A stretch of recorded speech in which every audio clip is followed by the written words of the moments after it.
नमस्कार, मैं हूं संदीप चौधरी। आप सभी को होली की बहुत बहुत बधाई। हैप्पी होली। बुराई पर अच्छाई की जीत का ये प्रतीक है। हमने कल होलिका दहन भी किया था, लेकिन आज हम बात करेंगे राजनीति की। और राजनीति में भी दो अहम राज्यों पर आज हम निगाह टेकने वाले हैं, बिहार और उत्तर प्रदेश। बिहार 40 सीटें हैं, उत्तर प्रदेश देश में सबसे ज्यादा लोकसभा सीटों वाला प्रदेश, 80 सीट यहां से आती हैं, कुल मिलाकर 120 सीटें। और 2019 के चुनाव में एनडीए ने यहां पर 103 सीटें जीती थी, लगभग 85% का स्ट्राइक रेट। 62 सीटें बीजेपी जीती उत्तर प्रदेश में, 80 में से 2 घटकों ने जीती, कुल संख्या 64 हो गई। और एनडीए ने 39 सीटें जीती थी बिहार में, तो कुल बन जाता है 103। तो इन दोनों राज्यों की बात क्यों आज? क्योंकि कल बीजेपी ने अपनी 5वीं सूची, उम्मीदवारों की 5वीं लिस्ट जारी की। 111 उम्मीदवार नामों की घोषणा की गई, लेकिन इसमें सबसे ज्यादा दिलचस्पी जो दिखी और कुछ बातें जिन्हें कुरेदने की जरूरत है, वो दिखी बिहार और उत्तर प्रदेश की लिस्ट में। उत्तर प्रदेश में मेरठ से अरुण गोविल, जो दशकों पहले रामायण जो सीरियल आता था उसमें भगवान राम, मर्यादा पुरुषोत्तम भगवान राम का किरदार निभा रहे थे, उन्हें उतार दिया है बीजेपी ने। अब भगवान राम की याद दिलाने की क्यों जरूरत पड़ गई? अभी 22 जनवरी को ही तो प्राण प्रतिष्ठा हुई, रामलला विराजमान हुए बाकायदा। तो क्या अभी राम कार्ड पूरे तरीके से नहीं चल पा रहा है? और उसको दोबारा से चस्पा करने के लिए, उसे रेखांकित करने के लिए क्या अरुण गोविल को मैदान में उतारना पड़ा? यहां हमें यह नहीं भूलना चाहिए कि मथुरा से हेमा मालिनी, और वहां पर जमीन पर जाकर पूछो तो लोगों में थोड़ी नाराजगी है, एक एंटी इनकम्बेंसी है, लेकिन हेमा मालिनी को भी फिर से रिपीट करती दिखाई दे रही है बीजेपी। 2 दिन पहले एबीपी न्यूज ने कॉन्क्लेव किया था, लखनऊ में थे हम, मुस्कुरा रहे थे। मुस्कुराइए, आप लखनऊ में हैं। और योगी आदित्यनाथ ने, जो उत्तर प्रदेश के मुख्यमंत्री हैं, ये ताल ठोकी कि वो होली मनाने मथुरा जा रहे हैं, वहीं से अपने चुनावी प्रचार का शुभारंभ भी करने वाले हैं। तो वो जो एक नारा था, पुराना नारा, अयोध्या तो बस झांकी है, काशी मथुरा बाकी है, तो उस कार्ड को क्या खेलती दिखेगी बीजेपी? फिर गाजियाबाद की बात करें तो जनरल वीके सिंह, अब 72 साल की उम्र है, 1951 में उनका जन्म हुआ था, उसी साल प्रधानमंत्री मोदी का भी जन्म हुआ था। अब उनका पत्ता काट दिया गया है। और बिहार में इस नाम की तुलना करें तो बिहार में सिवाय अश्वनी चौबे के बाकी तमाम मंत्री, मौजूदा भी और पूर्व मंत्री भी, जिनका दिल धक धक कर रहा था कि भाई इस बार नंबर ना कट जाए, पत्ता ना कट जाए, टिकट ना मिले, उन सबको रिपीट किया जा रहा है। और इसमें आरके सिंह भी हैं, गिरिराज सिंह भी हैं, रविशंकर प्रसाद भी हैं, राजीव प्रताप रूडी भी हैं। तो वहां पर एक कंटिन्यूटी दिखी है, एक निरंतरता दिखी है। 3 सांसदों के टिकट तो बदल दिए, बाकी 2 सीटें बदली हैं, बाकी सब वैसा का वैसा। और 16 सांसद जो चुने गए थे जेडीयू के टिकट पर 2019 में, 17 सीटों में से 16 जीती थी जेडीयू ने। 1 सीट जो एनडीए हारा था वो जेडीयू का उम्मीदवार। 16 में से बस 2 सांसदों के टिकट कटे हैं। तो यह गठबंधन की मजबूती दर्शाता है कि कोई एंटी इनकम्बेंसी नहीं, सांसद से कोई नाराजगी नहीं, इनको दोबारा टिकट देने में किसी तरह का जोखिम नहीं है। क्या यह सोच है, यह मजबूती है, या दरअसल एक मजबूरी भी कि आखिरी मोमेंट पर इंडिया के रचयिता, एनडीए के कर्णधार जो बन गए नीतीश कुमार, उसके चलते अब don't upset the apple cart, so as to say, Angrezi में कहते हैं ना कि जो ये गाड़ी चल रही है इसे डिरेल करने की जरूरत नहीं है, तो कोई रिस्क मत लो। तो उत्तर प्रदेश, जहां पर योगी आदित्यनाथ ने हमारे कार्यक्रम में ही ताल ठोकी कि 80 की 80 जीतेंगे, तो वीके सिंह को क्यों हटाया जा रहा है, या संतोष गंगवार का पत्ता क्यों काट दिया गया, सत्यदेव पचौरी, संघमित्रा मौर्य, ये बड़े नामों की बात कर रहा हूं मैं। और इसमें एक और दिलचस्प बात हुई है, मेनका गांधी इस वक्त 17वीं लोकसभा तक, 18वीं के चुनाव होने वाले, वो वरिष्ठतम सांसद हैं लोकसभा की, 9 बार सांसद रह चुकी हैं, उनको रिपीट किया जा रहा है, टिकट दे दिया गया है सुल्तानपुर से, लेकिन पीलीभीत से टिकट काट दिया गया है उनके बेटे वरुण गांधी का। और पीलीभीत से अब उत्तर प्रदेश सरकार में मंत्री जितिन प्रसाद वो चुनाव लड़ने वाले हैं। तो इसमें कहानी क्या है? और मैंने अखिलेश यादव से पूछा था कॉन्क्लेव में कि क्या वरुण गांधी के लिए आपके दरवाजे खुले हैं? उन्होंने कहा कोई मजबूत अगर उम्मीदवार आता है, बीजेपी से आता है, तो हम मना करने वाले कौन हैं? क्या बीजेपी का ही अख्तियार है कि हमारे नेताओं को अपने पाले में कर ले, उनका कोई आए, हम क्यों मना करेंगे? तो वो तस्वीर जो वो खाका खिंच रहा है ना, वो आ रहा है आपके समझ में। और इसमें हालांकि आज हम हरियाणा की बात नहीं कर रहे हैं, लेकिन 1 घंटा पहले बीजेपी ज्वाइन की नवीन जिंदल ने, और कोलगेट में कोयला घोटाले में वो आरोपी थे, भ्रष्टाचार की बड़ी बातें हो रही हैं। 1 घंटा पहले बीजेपी ज्वाइन की और उसके फौरन बाद कुरुक्षेत्र से, हरियाणा से उन्हें बीजेपी ने अपना उम्मीदवार बना दिया। क्या वॉशिंग मशीन में वो भी धुल गए हैं? वो कोयला घोटाला कुछ नहीं, जैसे अशोक चव्हाण के मामले में आदर्श घोटाला कोई घोटाला नहीं था, आदर्श हाउसिंग स्कैम, उस पर फिल्म भी बनी थी। पर वापस उत्तर प्रदेश और बिहार पर आते हैं, तो उत्तर प्रदेश में ये टिकट जो सिलेक्टिव कट रहे हैं, ये कुछ कहानी बयां कर रहे हैं क्या? अजय मिश्रा टेणी, उनका टिकट रिपीट कर दिया गया है, गृह राज्य मंत्री हैं, उनके बेटे ने कुचलकर रौंद दिया था, मार दिया था 4 किसानों को, उनको टिकट दे दिया गया। लेकिन ब्रजभूषण शरण सिंह भारतीय कुश्ती संघ के अध्यक्ष भी रहे, अभी उनकी टिकट पर फैसला नहीं हुआ है। 64 उम्मीदवार घोषणा कर दी है बीजेपी ने उत्तर प्रदेश में, 12 और करनी है, लेकिन ब्रजभूषण शरण सिंह पर अभी संशय बना हुआ है। तो आज इसी पर हम चर्चा करने वाले हैं। ऐसे में आज का सीधा सवाल अब आपके स्क्रीन पर आ रहा है। यूपी बिहार की 120, 2024 की सबसे बड़ी टीस, कहानी यहीं अटकी हुई है क्या? इसलिए पूरा जोर लग रहा है, फूंक फूंक कर, संभल संभल कर कदम उठाए जा रहे हैं। और बीजेपी की लिस्ट 24 में कितना ट्विस्ट। चर्चा में मेरे साथ जाने माने राजनीतिक विश्लेषक अभय दुबे स्टूडियो में मेरे साथ हैं, प्रोफेसर संगीत रागी संघ विचारक हैं, बीजेपी के समर्थक हैं, जाने माने राजनीतिक विश्लेषक भी हैं, वरिष्ठ पत्रकार विजय त्रिवेदी मेरे साथ जुड़ चुके हैं, कन्हैया भिलारी वरिष्ठ पत्रकार हैं, दशकों से बिहार की राजनीति की नब्ज टटोलते रहते हैं और अच्छी खासी पकड़ है इनकी वहां की राजनीति पर। और देश के सबसे बड़े चुनावी विश्लेषकों में से एक हमारे लिए लगातार सर्वे करते हैं, सी वोटर के सर्वे सर्वा यशवंत देशमुख भी हमारे साथ जुड़ चुके हैं। यशवंत, ये लिस्ट क्या कह रही है? एक कंटिन्यूटी, एक निरंतरता दिखती है बिहार में, और उत्तर प्रदेश में सिलेक्टिवली कुछ टिकट्स काटे जा रहे हैं।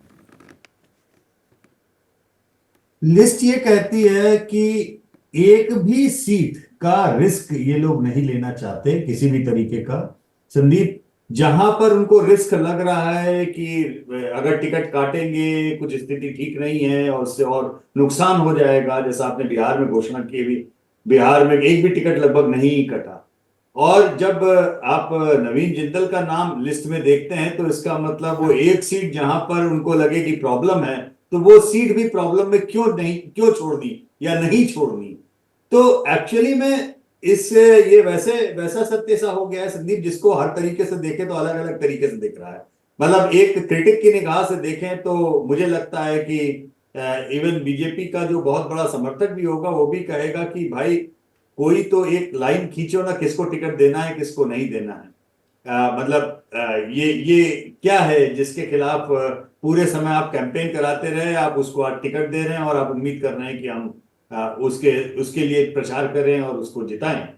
एक तरफ तो ये वाला हिस्सा है, दूसरी तरफ हिस्सा ये है जो अगर आप एक विश्लेषक के निगाह से केवल देखें और ये सोचें कि भाई एक एक सीट का हिसाब किताब करके टिकट दे रहे हैं और जो भी उन्होंने अपने लिए लक्ष्य रखा है 370 या 400 का, उसमें किसी भी सीट की कोई गुंजाइश नहीं छोड़ रहे हैं जीतने के लिए। तो ये दोनों ही पहलू हैं और उसी सिक्के के दोनों पहलू हैं। तो ऐसे मेरा में थोड़ा मानना यह है मेरठ कि पर निगाह डालें। अरुण जी गोविल दशकों पुराना वो सीरियल था जिसमें भगवान राम का वो किरदार निभा रहे थे, और मेरठ से उतारना 22 जनवरी को अभी प्राण प्रतिष्ठा तो हुई थी, जी।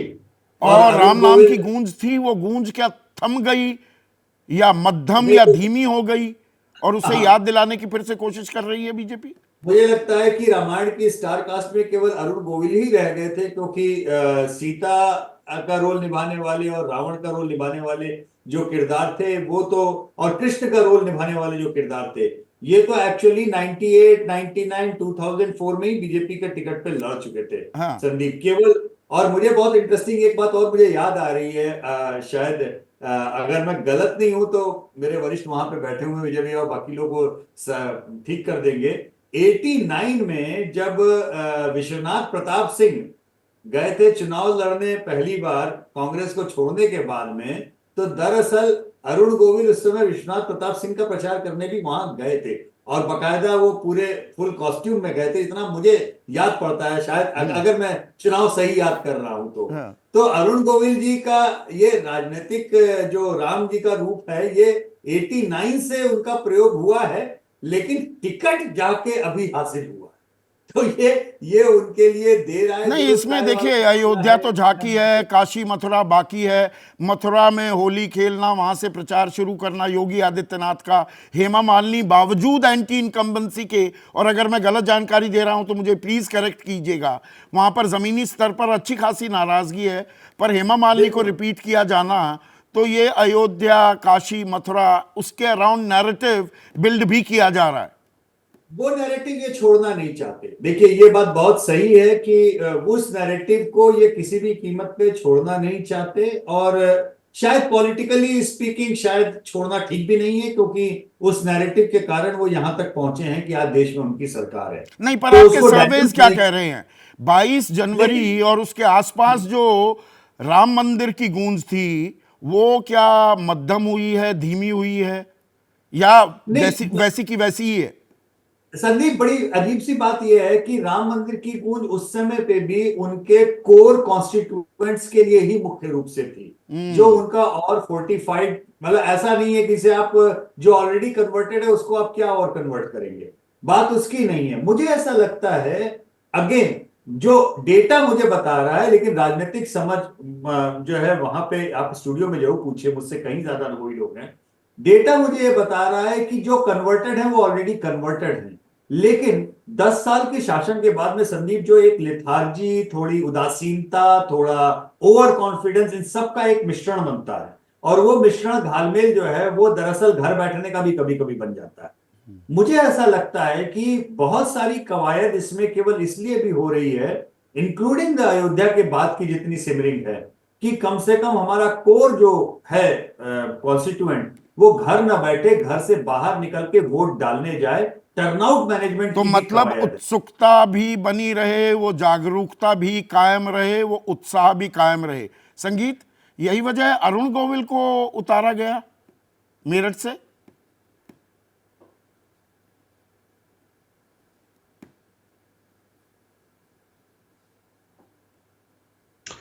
देखिए संदीप, वो पहली बात तो कि वो मेरठ के ही रहने वाले हैं और निश्चित तौर पर चूंकि भारतीय जनता पार्टी के कोई सदस्य नहीं है, इसलिए थोड़ा अचंभित करने वाला फैसला बिल्कुल है।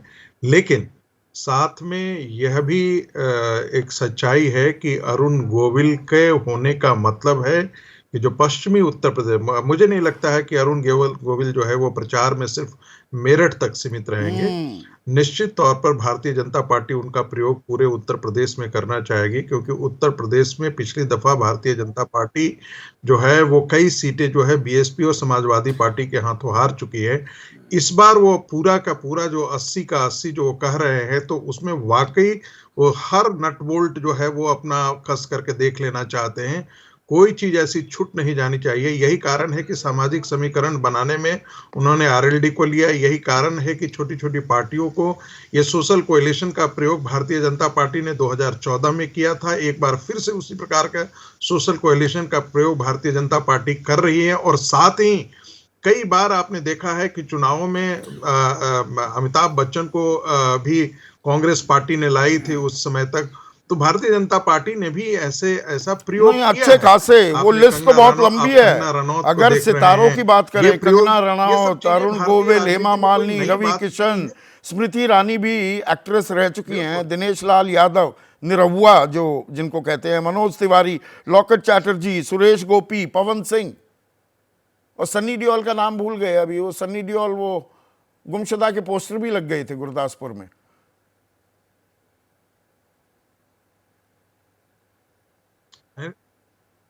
नहीं नहीं नहीं नहीं नहीं, मैंने भूला नहीं है। मैं सिर्फ इसमें कहना चाहता हूं, जोड़ना चाहता हूं कि इनमें से बहुत लोगों ने संसदीय राजनीति में अच्छा योगदान भी किया है और बहुत सारे लोग संसदीय राजनीति में जिन्होंने कुछ भी योगदान नहीं किया।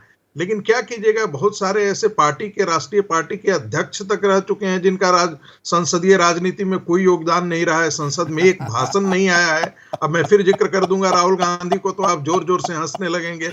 मतलब ये कहने की बात नहीं है, लेकिन 20-20 साल तक सांसद रहने के बावजूद भी एक भाषण ऐसा नहीं आया जिसमें अमित छाप छोड़ दे। तो मुझे कोई बड़ी हैरानी नहीं होगी कि जो इस प्रकार के ऐसे लोग यदि भारतीय राजनीति में आते हैं, चलिए, तो कल अरुण जाकर गोविल के की तो अरुण बात हो गोविल गई। कितना मुझे ये बताइए संगीत, ये वरुण गांधी का टिकट कट गया और मेनका गांधी को टिकट दिया गया, वो अलग अलग परिवार से आते हैं क्या?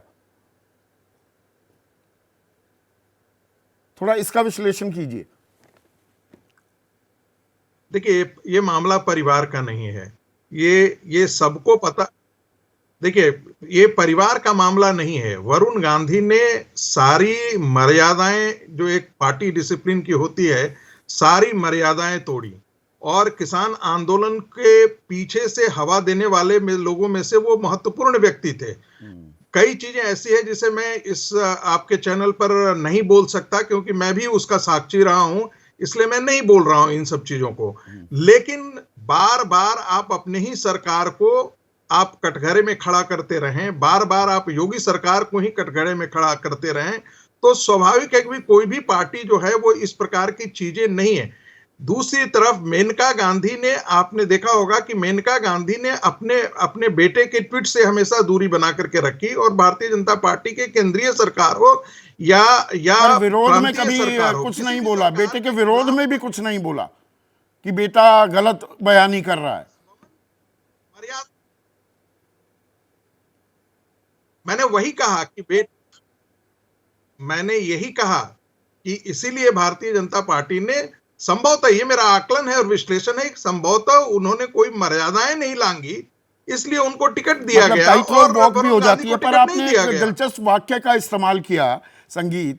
आपने कहा कि किसान आंदोलन को हवा दे रहे थे वरुण गांधी, और किसान आंदोलन को रौंदने वाले शख्स के पिता, जो देश के गृह राज्य मंत्री भी थे, अजय मिश्रा टेनी को तो टिकट दे दिया जाता है, लेकिन ब्रजभूषण शरण सिंह कुश्ती संघ के अध्यक्ष रह चुके और अध्यक्ष रहते हुए यौन उत्पीड़न के जो गंभीर आरोप लगे, उनकी टिकट अभी भी अटकी हुई है। मतलब एक तरफ टिकट दे दी जाती है, एक तरफ अटका दी जाती है। इसमें कुछ अभी संशय की स्थिति की ओर संकेत मिलते हैं बीजेपी में, यूपी में। संदीप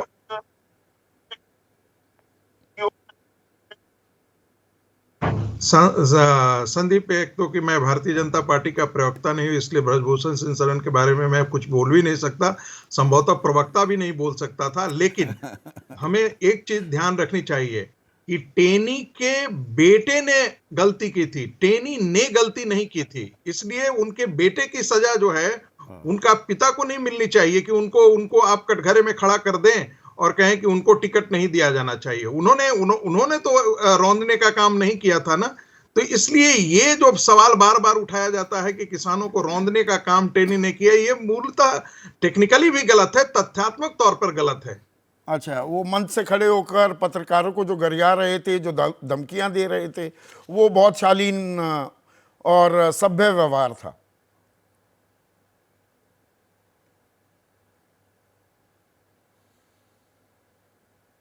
मैं तो ऐसे राष्ट्रीय नेताओं के बहुत सारे लोगों को ऐसी बातें करते हुए आपके सामने वीडियो आप बताते तो लेकर के आ जाता, कांग्रेस पार्टी से लेकर के आ जाता, दिग्विजय सिंह का लेकर के आ जाता, किन किन का नाम गिनाऊं। अच्छा, वो देश तो के शालीनता, ये सही बात है कि पत्रकारों को धमकी देना हो या किसी भी जो भी सामाजिक जीवन में है, और वो कम से कम विमर्श में किसी भी अश्लील अभद्र भाषा का प्रयोग उसे नहीं करना चाहिए, ये मैं मानता हूं। मोटी तस्वीर क्या दिख रही है अब है उत्तर प्रदेश में? जो ये टिकट वितरण हो रहा है, वीके सिंह का टिकट काट दिया जाता है या वरुण गांधी का कट जाता है, कुछ को मिल जाता है, किसी का अटक रहा है। आपको ध्यान होगा कि जब लोकसभा चुनाव नजदीक आना शुरू ही हुआ था, उसी वक्त नरेंद्र मोदी ने एनडीए के सांसदों के सामने कुछ भाषण दिए थे, 45-45 के दल बनाकर। हाँ। उसमें नरेंद्र मोदी ने ये कहा था कि आप इन बड़े बड़े ऊंचे विषयों के बारे में बात ना करें, आप जनता के साथ अपने निर्वाचन क्षेत्र की जनता के साथ अच्छे संबंध बनाएं, उनके काम करें, उनका स्नेह जो उनके स्नेह भाजन बने। तो उससे ये छवि निकली थी कि शायद वो स्थानीय स्तर पर जो एंटी इनकम्बेंसी हो जाती है सांसद के खिलाफ, और खासतौर से जो 2 बार का सांसद है उसके खिलाफ हो जाती है, तो उसके ऊपर चिंतित हैं और वो चाहते हैं कि स्थानीय स्तर की एंटी इनकम्बेंसी ना हो, अगर इसके खिलाफ ज़्यादा होगी तो उसके टिकट काट दिए जाएंगे। ऐसा अंदाजा लगाया गया था। ये अंदाजा तकरीबन गलत निकला है। जब उत्तर प्रदेश की पहली सूची जारी की गई थी, शायद 31 सांसदों की, 31 लोगों की, उसमें लगभग सबके टिकट दे दिए गए थे, किसी का टिकट नहीं कटा था। और यहाँ तक उसमें एक ऐसे सज्जन का भी टिकट था जो उत्तर प्रदेश में 1 दिन के मुख्यमंत्री रहे हैं, वो तो पूरी तरीके से तैयार थे, उनका मानना तुम्हारा टिकट कट चुका है, तो समाजवादी पार्टी जुगाड़ लगा रहे थे। हाँ, वो तो समाजवादी पार्टी जुगाड़ लगा रहे थे कि वहां से हमें टिकट मिल जाए। हैरत में रह गए जब उनको टिकट मिल गया। तो ये क्या कहता है? ये आत्मविश्वास भाई उस वक्त संकेत देता है। देखिए, अगर भारतीय जनता पार्टी के पक्ष में खड़े होकर सोचें तो मैं ये कहूंगा कि भाजपा को लगता है कि जो जीतना होगा तो नरेंद्र मोदी के नाम पे जीतेगा। अच्छा, हाँ, तो हम क्यों टिकट काट रहे हैं? टिकट काटने से कुछ झंझट करेगा आदमी, क्यों नाराजगी मोल लें? नया भी आएगा वो भी नरेंद्र मोदी के नाम पे जिताना पड़ेगा उसको। जो नया आएगा उसको भी नरेंद्र मोदी के नाम पे जिताना पड़ेगा। तो इसलिए हो सकता है कि इसके पीछे इस प्रकार की धारणा रही हो। और एक और बात मैं सोचता हूं कि भारतीय जनता पार्टी उत्तर प्रदेश में बहुत मजबूत है, सब लोग जानते हैं, सामाजिक आधार के स्तर पे भी काफ़ी मजबूत है। और नरेंद्र मोदी की, वहाँ के मुख्यमंत्री की लोकप्रियता के बारे में भी कहा जाता है कि वो बहुत ज़बरदस्त है और वो लोगों को जिताने में मदद करेगी। फिर ये सेलिब्रिटी लोगों को लाके क्या होगा? ये लोग क्या उसके अंदर वैल्यू एडिशन करेंगे? क्या उसके अंदर जोड़ेंगे? इसके पीछे क्या भावना है? इसके पीछे क्या आकर्षण, भीड़ जुटाना? भाई, क्या नरेंद्र मोदी से बड़ा सेलिब्रिटी कौन है? अगर क्या ऐसा हो सकता है कि अरुण गोविल जहां पे जाएंगे वहां नरेंद्र मोदी की जगह वो काम करेंगे, उनका प्रभाव काम करेगा? ऐसा तो है नहीं। पर हम पलट तस्वीर भी देखें, समाजवादी पार्टी अभी वो भटकती दिखाई दे रही है, सारे उम्मीदवारों की सूची नहीं आ रही है, जो सूची आ भी रही है उसमें से फिर तरमीम करके उम्मीदवार भी बदले जा रहे हैं।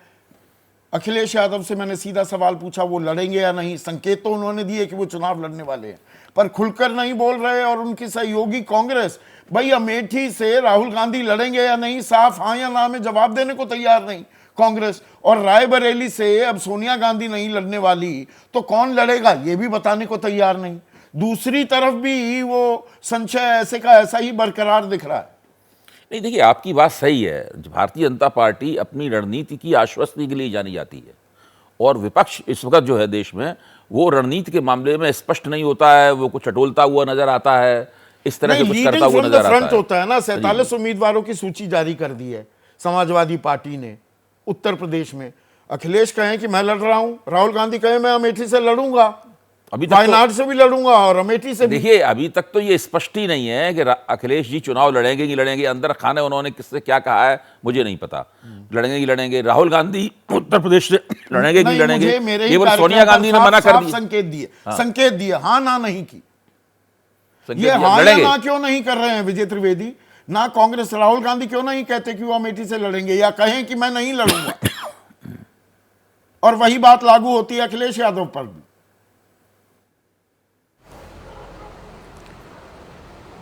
संदीप जी, ये सवाल इतना वाजिब हम सब लोगों के लिए इसलिए क्योंकि हमारे पास कोई रिस्क फैक्टर नहीं है। तो हम हर चीज़ का जवाब ब्लैक एंड वाइट में चाहते हैं, और पॉलिटिक्स जो है वो ब्लैक एंड वाइट का गेम ही नहीं है, वो 50 शेड्स ऑफ ग्रे जैसा है।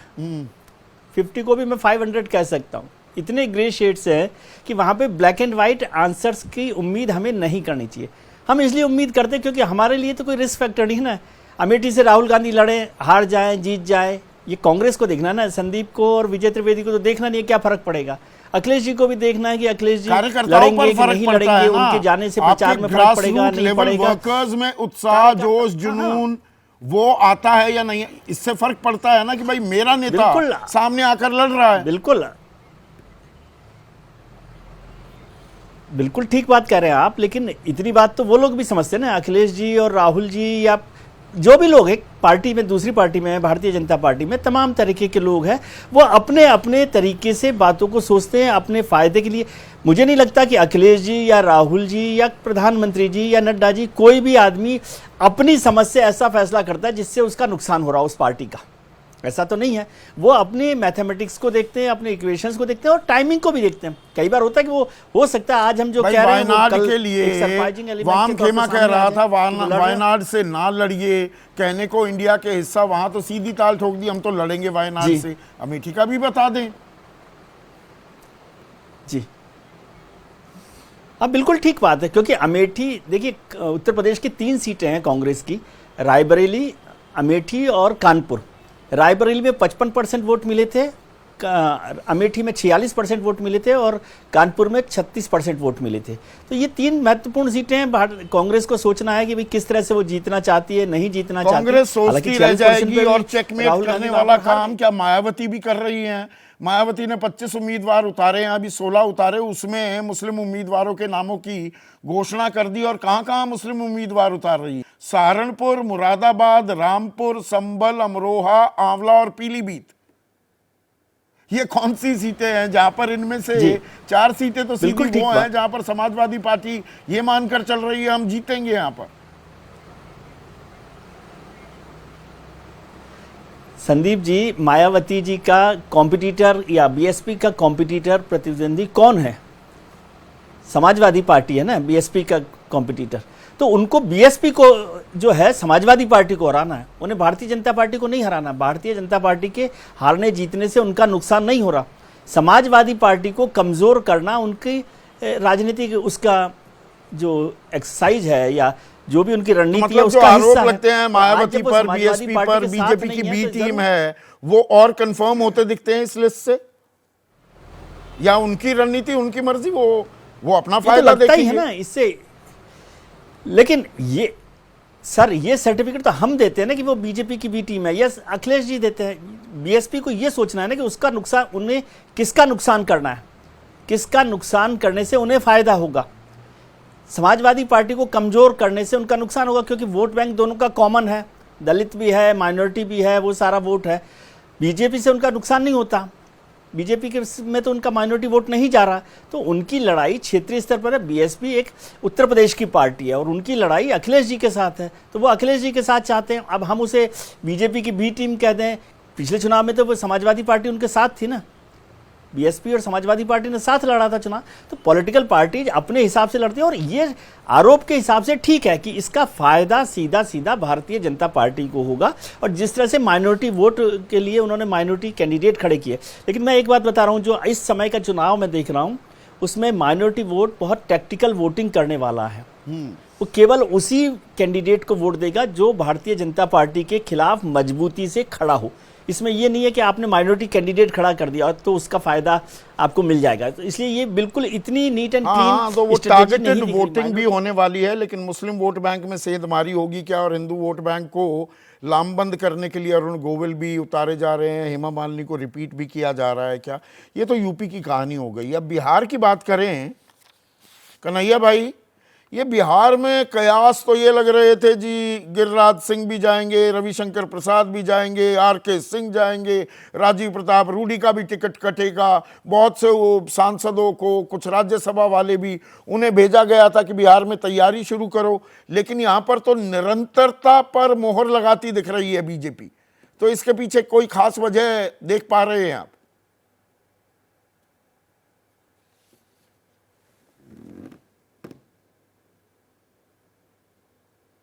नहीं, मुझे लगता है कि अभी जो हैं वर्तमान में एमपी, उनके बराबर का कोई मिला नहीं। अभी भी वो लोग अपने क्षेत्र में मजबूत हैं, नेतृत्व जो है उन पर विश्वास करता है। मुझे नहीं लगता है कि वैसा कोई कैंडिडेट मिला। मान लें बक्सर की बात अगर करें तो जो मिथिलेश तिवारी है, मिथिलेश तिवारी एक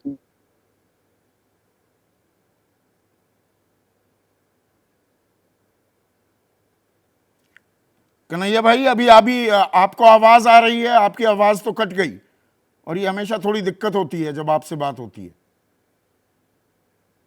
नहीं, कन्हैया आपको आवाज आ रही है, आप अपनी बात जारी रखिए। हाँ, नहीं, और देखिए तो हेलो, हाँ बोलिए। हाँ तो अच्छा, अब जैसे सासाराम में आप लीजिए, सासाराम में छेदी पासवान का टिकट काट दिया गया। हाँ, छेदी पासवान के बारे में था कि ये क्षेत्र में इनकी अच्छी पकड़ नहीं है लोगों के बीच में, ये अब जो है रहते नहीं है ज्यादा, तो उनकी जगह पर शिवेश राम को ला दिया। राम के बेटे हैं, जो मुनीराना तीन बार 96, 98 और 99 में चुनाव जीते थे। तो नक्सल में मैं ये बताना चाहता हूँ, जैसे रवि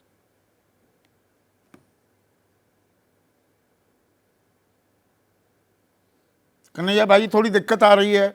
आप यशवंत, आप विश्लेषण करना चाहेंगे?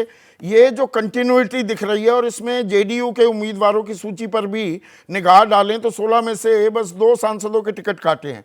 ये सांसदों के प्रति कोई एंटी इनकम्बेंसी नहीं है, ये दर्शाने की कोशिश है, या मजबूरी है कि भाई don't upset the apple cart? ये मुश्किल, ये बिल्कुल साफ तौर पे मजबूरी है, क्योंकि बिहार का पेंच अटका है, और किसी भी बैठे हुए सांसद का टिकट काटा तो उसकी नाराजगी कहीं थोड़े बहुत वोट भी काट के चली गई, तो ऐसे में जीती हुई सीट हारने की स्थिति की नौबत आ जाएगी। तो मुझे लगता है कि जहां पे हम टच कुछ भी ना करें, छुओ मत भैया, जैसा है चलना है चलने दो, वहां पे अगर नॉन परफॉर्मिंग एमपी भी है, चलो मोदी जी के नाम पर खींच ले जाएंगे, लेकिन इसको नाराज करके थोड़े बहुत, इसका मतलब केवल एक है, अगर बिहार में टिकट नहीं कटे हैं तो इसका मतलब बीजेपी ये मान रही है कि बिहार में मुकाबला कठिन होगा उनका, और वो किसी तरीके का रिस्क नहीं लेना चाहते हैं सिटिंग कैंडिडेट का टिकट काट करके, थोड़े से भी नाराजगी का कि इसमें वोट कट जाए। पप्पू यादव फैक्टर कितना बड़ा फैक्टर हो सकता है? खास 4 लोकसभा सीटों की मैं बात करूं, कांग्रेस में आना, उसमें अभी कांग्रेस और आरजेडी में जो तनातनी है उस पर बाद में आता हूं, पर अगर पप्पू यादव फैक्टर पर आप थोड़ा निगाह डालें, आपके सर्वेज क्या बता रहे हैं? देखिए, एक सर्वेज एक हमने अलग से भी किए थे कुछ, केवल एकेडमिक पर्पस के लिए, कि जितने इस तरीके के उम्मीदवार हैं जिन्हें बाहुबली उम्मीदवार कहा जाता है, इनकी क्यों जरूरत पड़ती है, क्या है। तो उस पर मेरा टेक संदीप ये है कि दरअसल हम जैसे भी उनके बारे में अपनी राय रखें या अपना उनको नहीं, हम पप्पू यादव बाहुबली जज करें। होते हुए एक रॉबिन हुड की भी इमेज है। एग्जैक्टली मैं यही कह रहा हूं कि ऐसे सारे नेता जिनके ऊपर आपराधिक बैकग्राउंड का, माफिया डॉन होने का, तमाम तरीके का जो आरोप है, सत्यता भी है, लेकिन हम लोग जिस तरह से जज करते हैं, क्षेत्र की जनता उनको उस तरीके से जज नहीं करती। बड़ी तादाद में ये सारे डॉन्स जो हैं दरअसल रॉबिन हुड की इमेज रखते हैं, अपने क्षेत्र में बहुत ज्यादा पॉपुलर भी होते हैं, और एक तरह से उसमें उनका अपना काम करने का जो क्षेत्र में तरीका होता है वो सरकारी काम तौर तरीके से बहुत अलग भी होता है। इस नाते से अगर आप केवल पॉलिटिकल एनालिसिस के हिसाब से देखें तो दरअसल वो अपने क्षेत्र में अच्छे खासे पॉपुलर कैंडिडेट होते हैं। केवल ये कहना कि इनको लोग डर के वोट दे देते हैं, जान से मार दिए तो जाएंगे वो कोई इसलिए वोट फैक्टर देते है हैं या नहीं है, सवाल मेरा ये था। नहीं, वो फैक्टर है, बिल्कुल है, फैक्टर है, इससे कोई इनकार नहीं कर सकता। इस तरह के सारे कैंडिडेट जो हैं वो अपने अपने क्षेत्र में फैक्टर निश्चित तौर पर होते पर हैं। वो फैक्टर जरूरी होते नहीं हुए है कि भी केवल वो चिंता का फैक्टर के सबब कारण। भी बन गए हैं क्या? कन्हैया बिलारी, अगर आप मुझे सुन पा रहे हैं, पप्पू यादव का आना और कांग्रेस का अभी इस बात पर अटक जाना कि हम कम से कम 10 सीट तो चाहिए ही, ये इंडिया गठबंधन अभी इसके पेंच खुलने को तैयार ही नहीं हो रहे हैं पूरे तरीके से। जबकि अगर हम एनडीए की बात करें, उन्होंने तो पत्ते अपने पूरे खोल दिए हैं बिहार में।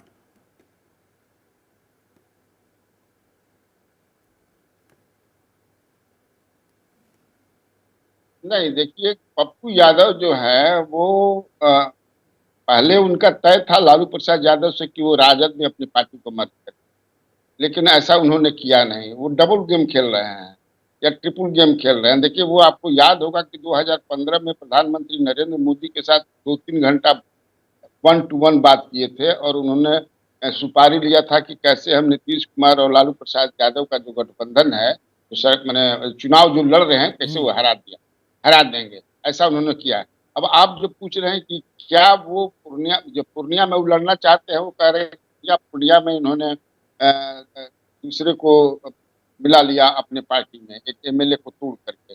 हमको लगता है कि अब पप्पू यादव का वो क्रेज और वो चीज पप्पू यादव नहीं रहेंगे जो पहले हुआ करते।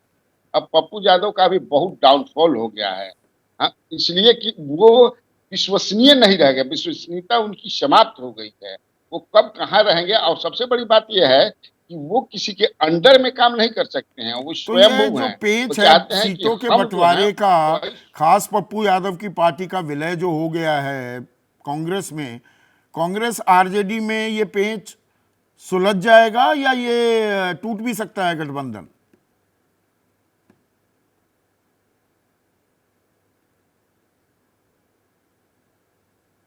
नहीं नहीं, ऐसा नहीं होगा। मुझे नहीं लगता है कि ऐसी कोई बात होगी कि गठबंधन टूट जाएगा। राजद तो बहुत सारे सिंबल्स दे चुके हैं, राजद के नेता तो बहुत, लालू जी तो बहुत कैंडिडेट्स को सिंबल अपना दे चुके हैं। वो गए हैं, दिल्ली में ही अभी हैं, वो राहुल गांधी से उनकी बातचीत होती है। दरअसल ये कांग्रेस जो विधानसभा के चुनाव में 70 सीट लेकर के बर्बाद कर दिया, इसलिए लालू जी कहते हैं कि आप पहले तो था कि आप 15 सीट मांग रहे थे, आप कहे कि आप पहलवान दिखाइए, अब बताइए कि आपके पास कैंडिडेट है कौन, ये नहीं दिखा पाए। अब 10 ये कह रहे हैं तो करेंगे आप कैंडिडेट बताइए 10। मुझे लगता है तो चलिए, लालू जी आखिरी चाहते हैं कि सवाल आप मैक्सिमम सभी से सिर्फ एक एक लाइन का जवाब चाहूंगा, मेरे पास मिनट 1.5 मिनट ही है और अब मैं आपसे शुरू कर रहा हूं।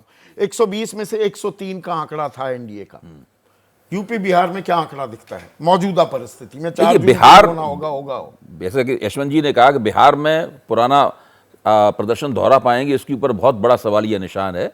एक पैटर्न जरूर दिखाई पड़ता है, जो उस वक्त में बात छूट गई थी, मैं कह देता हूं कि जिन लोगों ने पार्टी को बदनाम किया है अपने वक्तव्यों द्वारा, दिखाई पड़ता है कि भारतीय जनता पार्टी उनसे थोड़ा पिंड छुड़ाने के मूड में है। इसलिए ब्रजभूषण शरण सिंह के बारे में थोड़ा उनका खतरा दिखता है उनका। तो 103, 120 में से 103 अब नहीं, आंकड़ा नहीं, बिहार के लिहाज से नुकसान होगा। ठीक ठीक आंकड़ा तो मैं नहीं भविष्यवाणी कर सकता, बिहार लेकिन में बिहार के नुकसान लिहाज से होगा। नुकसान होगा। संगीत, एक ही लाइन में जवाब चाहूंगा प्लीज।